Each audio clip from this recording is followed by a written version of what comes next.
and get started. And so welcome to Thursday night, Element 8.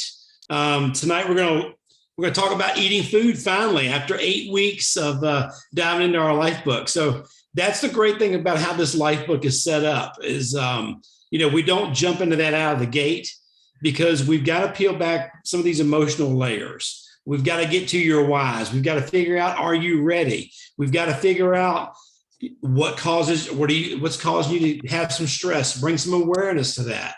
Are you addicted to the news, and are you watching all these political things and, getting all jacked up and sitting there mindlessly, thumbing through television, and then maybe you grab something, unaware at that point. And that's where you do some of that mindless eating. But tonight we're going to start peeling back the layers of your nutrition. And one thing is for sure, all of us have had great results from our nutrition. So we're starting to feel better. We're starting to, get more confidence, starting to shrink a little bit. But learning to eat every 3 hours. And, just like we always do every week, mindset, skill set, and action. So we're on page 180, of course. But learn the value and benefits of eating every 3 hours. Identifying the key to reaching a healthy weight. Then the mindset is going to be using the Habits of Health clock to create a fueling plan that works for you and your schedule. So it's not a one size fits all for everybody, but it can definitely be catered to your needs. And then, of course, the action is explore the ways that you can install the habit of eating every 3 hours. So, Allie, if you want to go ahead and start, if you see me start waving my hands, that means you're froze, and I may just pick up and run with it. So we'll see how things go. Okay. Yeah, I'm in Georgia this week, and I'm in the boonies. So if I freeze, let me know. What I love is, and we talked about this before, Dr. Anderson doesn't start talking about fuelings until element 8. So like Kenny said, the mindset is the most important part of this journey. So, getting our mindset straight, building awareness, as Kenny said, then we start talking about the fuelings. And I love this because this is the why. A lot of people are like, why do we eat so often? And it does so many good things. One of them is it creates automatic portion control. When we eat smaller, more frequent meals, we have automatic portion control. And that's wonderful. That's really setting us up for success. The next thing is it makes it so that when we do go to have like a breakfast, lunch, or dinner meal, we're not starving when we get there. The other thing is when we're constantly fueling our body throughout the day as we're moving and we're using that fuel, it keeps our insulin levels stable. It keeps our blood sugars from bouncing up and down and up and down and up and down. And that's what breaks our insulin pump, right? That's what can lead us to diabetes, is when we have very sugar laden or very highly processed food laden diets. We go up and down and up and down, especially if we're waiting to eat and then we eat a really big nutrient dense meal. Sugars go up and drop. It's sort of like, when you have Thanksgiving dinner and then everybody passes out because you ate just so much at one time. It's that same idea. So it takes that away as well. Those who eat at least 6 times per day eat fewer calories, consume healthier foods, and had a lower body mass index than those who ate fewer than 4 times over a 24-hour period. We haven't talked about this yet, but you're going to learn that this kind of grazing all day with our eating, Dr. Anderson is also going to talk about exercise, grazing all day with our motion, like just having a little bit of motion all day long. It's just as beneficial as grazing all day with your fuelings. So, and of course, it makes us start the day with breakfast. How many of you, when you came into this, were not a breakfast eater? I'm guilty. I was not. I would wake up and have a Coca-Cola, and then I wouldn't eat until 1 p.m. That Coca-Cola got me through my morning and I wouldn't eat. So this was such a welcome change for my body. It was like, thank you, Allison, for giving us some fuel to work from through the day. One of the key strategies we're going to use is the idea of engineering an optimal day, like Kenny talked about. It's all about your choices, and it's about consistently using them, and it's about automating your behaviors. So doing things enough that our old autopilot changes to a new autopilot setting. We're going to build in routines and habits that serve us automatically. A lot of times, the reason our health went sideways was because we had a lot of behaviors. Our autopilot was bad. Am I frozen, Kenny? Am I okay? Okay. The daily repetition of action and behaviors is what makes them automatic, right? When we do something long enough and it becomes a little habit, that's when it becomes autopilot. The old habits that we have, they're ingrained in there. And to change them, we've got to consistently do something else in their place. So Dr. Anderson, he starts by helping us look at the clock, looking at our day. So if you look on page 186, you'll see that we have the clock. And what's cool is other habits, we have 6 healthy habits that we work on throughout this journey. And so one of them is high quality sleep. So you see in that kind of dark bluish gray zone from the number 23 to the number 6, that's when we're getting that high quality sleep. I will tell you, you can be spot on with your fuelings, spot on with your water, but if you're not getting enough sleep at night, that scale's not going to move. It's a very important part of this.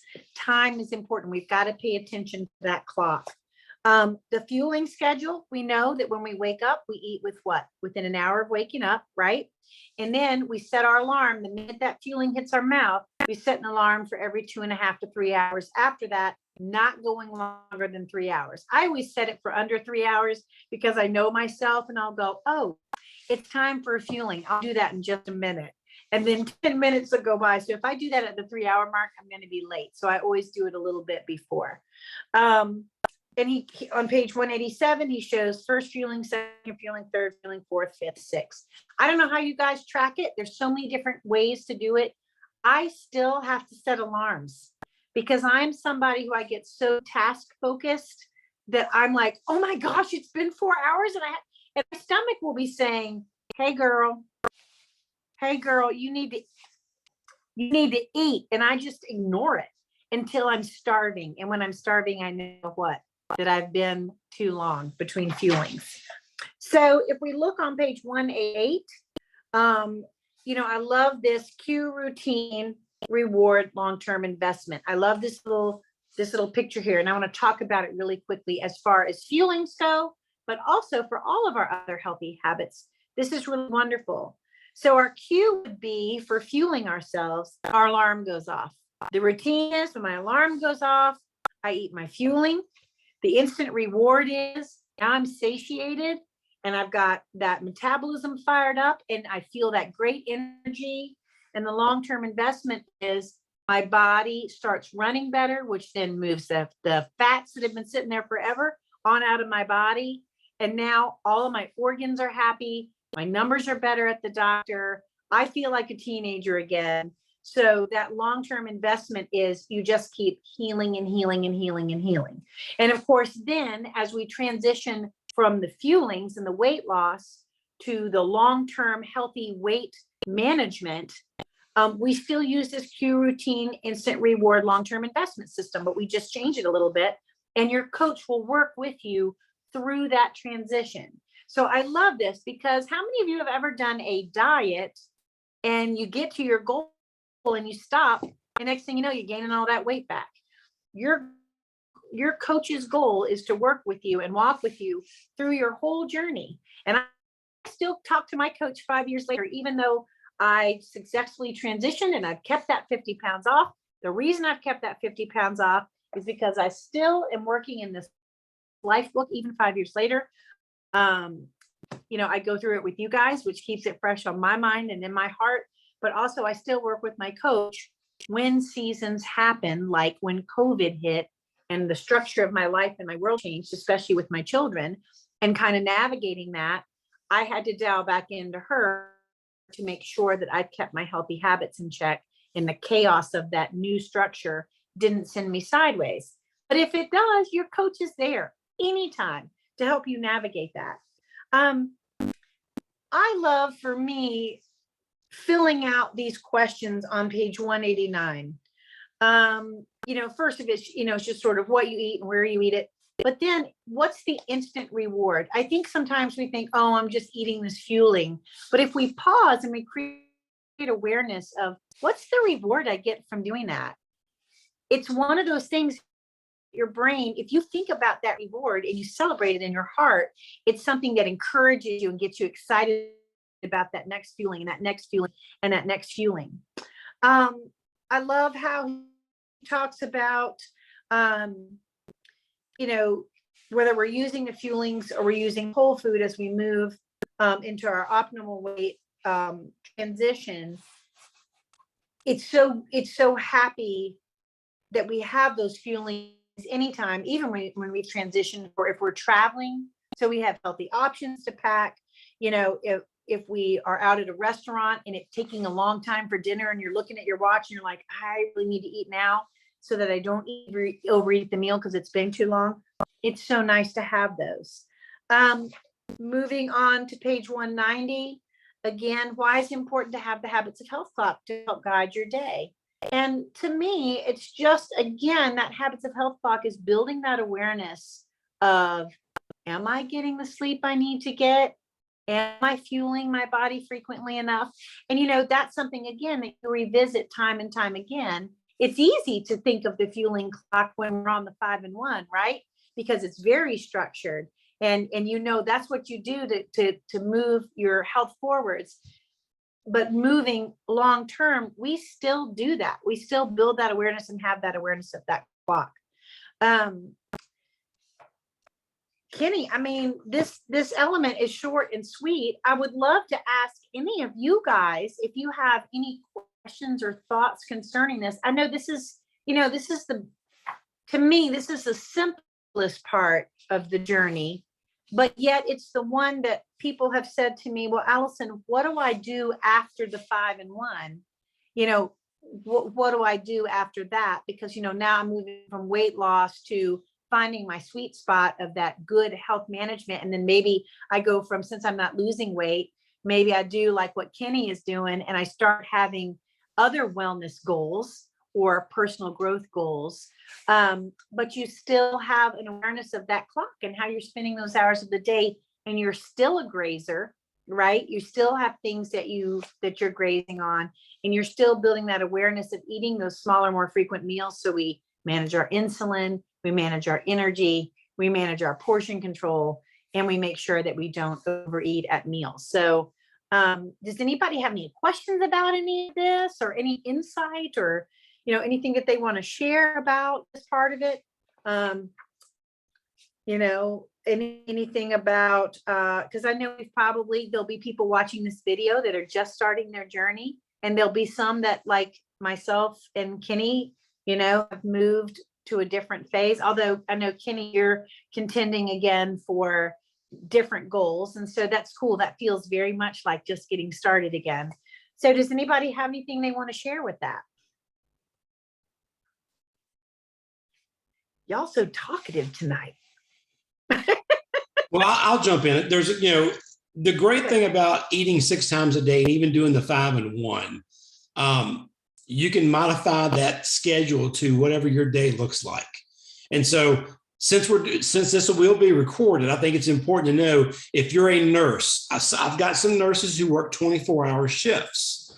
Lean into your coach, because if you're up for 24 hours, you obviously, if you're eating every 2.5 to 3 hours, you've still got a gap there that you've got to fill. But lean in with your coach on things you can do to fill those gaps. And I'll tell people this, and I'll share this with everybody right here.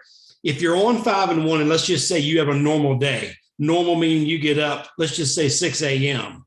and it's Friday, and maybe you want to go out Friday night to a dance, and you may be up till 1, 2 o'clock in the morning, and maybe you typically go to bed around 10:30 during the week, but on Friday night, you're going to be up later.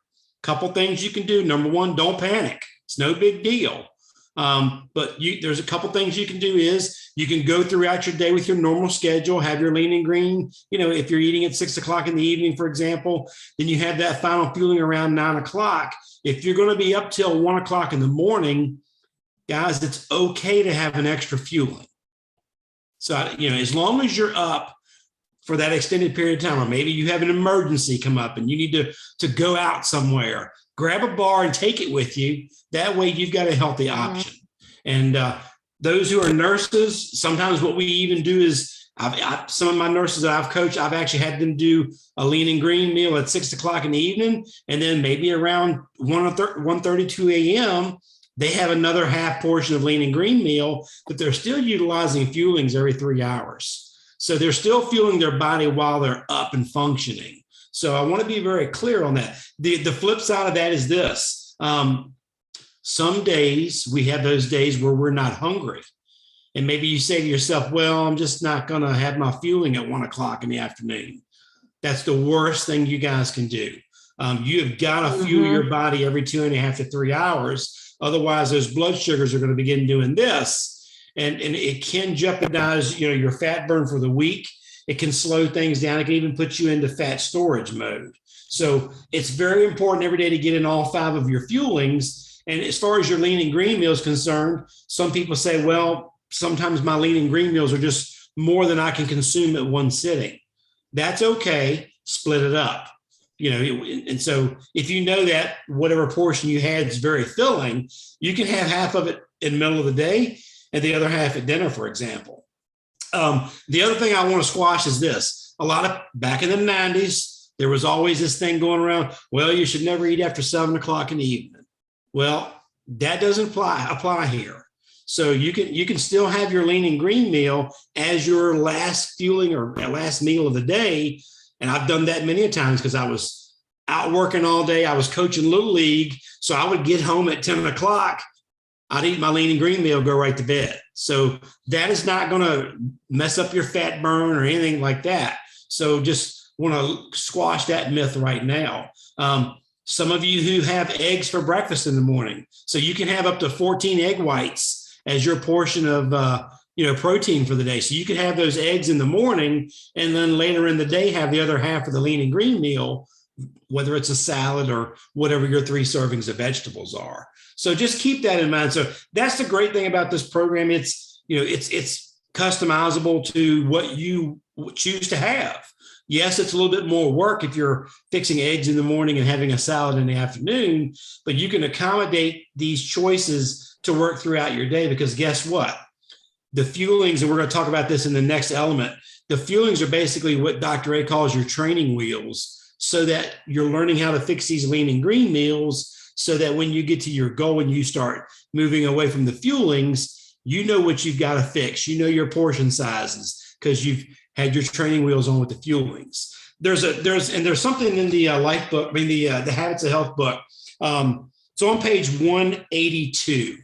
So y'all may not have your Habits of Health book in front of you, and that's okay. But Dr. A talks about the myth of 3 squares. And basically they took 2 study groups and they gave them the exact same number of calories in a 24-hour period for a span of a couple of weeks. And what they did is half of the group had 3 meals a day. The other half of the group had 6 small meals a day. But at the end of the day, they both had the exact same calorie intake every day. And then what they found, he says, surprisingly, the group that ate small meals throughout the day lost more weight. It wasn't that they were less hungry, although in fact they were less hungry. They lost weight because their blood sugar didn't continually spike and then dip down to an even lower level the way it does after a big meal. So think about that. Regardless of where you're at right now, once you get to your goal, think about what I just read. If you're eating 6 small meals a day going forward, the benefits it's going to have for you for your longevity and your sustainability as far as keeping this weight off. Allison, you got something you want to say? Well, I just wanted to, I'm like, amen in what you're saying, because that's so true. But I also want to say, if you are intimidated by what those small meals could be, I will tell you honestly, I still get my favorite bars because I'm busy beans. And there's sometimes it's just easier to have those. It doesn't mean I order a big kit like I would for a 5-in-1, but man, I still do utilize those, especially during the day or on the weekends or when I'm traveling. The other thing is, if you're insecure about what those things could be, your coach can help you with that. They can go through what you can get at the grocery store, kind of help you calorically figure out what those things would be, for when you've transitioned off of the fuelings and you're kind of, maybe using them here and there. But I don't want anyone to ever feel intimidated by that. And I also want people were like, well, I don't understand. This is a lifelong transformational journey. And so we're really trying to keep this in your mind. We're trying to train ourselves to be grazers. That's what we want to be. So, you'll get to where, little things that you can have around the house that are great things for you to sort of, use to keep that grazing habit, to keep that portion control moving forwards. I was going to say something really brilliant, and then it just, it gone. Well, and let me jump right back into what I just said. So, going back to that study group, Dr. A says that's not all. After only 2 weeks, they found that the people who ate every 3 hours reduced their blood cholesterol by over 15%. So that could mean less medications for you. Could mean that, not a guarantee. And their blood insulin by almost 28%. Yep. That's key because in addition to regulating your blood sugar insulin levels, plays a pivotal role in fat metabolism, inflammation, and the progression to metabolic syndrome. When your body produces less insulin, you're much less likely to convert dietary calories into body fat. Your body begins to work differently. You're no longer the fat factory that you once were. And then he talks a little bit on page 183 about patterns of success, people who got to their goal and what steps did they take? And we're going to dive deeper into that as we move forward. But, this study group, the same study group, as they move through this process, he says the weight loss methods varied, but what these individuals had in common were certain core practices that have proven critical. They ate within the first hour of every day. They ate breakfast every day. They ate a balanced diet, paying close attention to the amount of dietary fat and calories, which we are already training ourselves to do with the 5-in-1. They increased their physical activity quite a bit. That may or may not be applicable to you, depending on your situation scenario. I get that. But we're also going to teach you in the life book, how can you burn calories while you're sitting in your chair? A lot of you never thought about that. So we're going to teach you how to do that. And then they also monitored their weight regularly. And I think this 2.2 section in the Habits of Health book, which is page 182 and so forth, there's a lot of really good information in here to really kind of start opening that door to life after fuelings. And just like Ali said, life after your goal. So for some of us, and including myself, because I was a person who always had breakfast, and then we'd go somewhere for lunch, like Subway. Well, I can tell you right now, because I buy my guys lunch every day, 2-foot-long subs, $27 every day. So that's what I buy my guys for lunch, 2-foot-longs. So it's $13.50 per sub. So the cost of your program is the same as the cost of that sub. I'll take the bar. It's only $2.50, $3. I'm good. And so just like Ali, I do the same thing. And you won't want to feel like you won't pass out. Like you eat a big old sub like that, your blood sugar is going to spike and then drop, and then you are going to be dragging the rest of the day. Yeah. The energy I felt eating this way as a grazer was the thing that to me, it blew me away. I used to take a nap every day, and I quit doing that because being a grazer, you don't have those spikes and drops in energy where you feel like that. So. Yep. Well, I think that's about it, Ali. I mean, we've covered pretty much everything in that element. Yeah. Next week we're going to talk about how do you use fuelings to reach a healthy weight. And so we're going to dig a little bit deeper into the nuts and bolts of that, and so give you some of those nutritional informations and tips and so forth. We're not going to dive into fueling hacks because, and I'll be blunt for the recording, when you modify the program by a fueling hack, you get modified results. So keep that in mind this week, and I'll stop recording.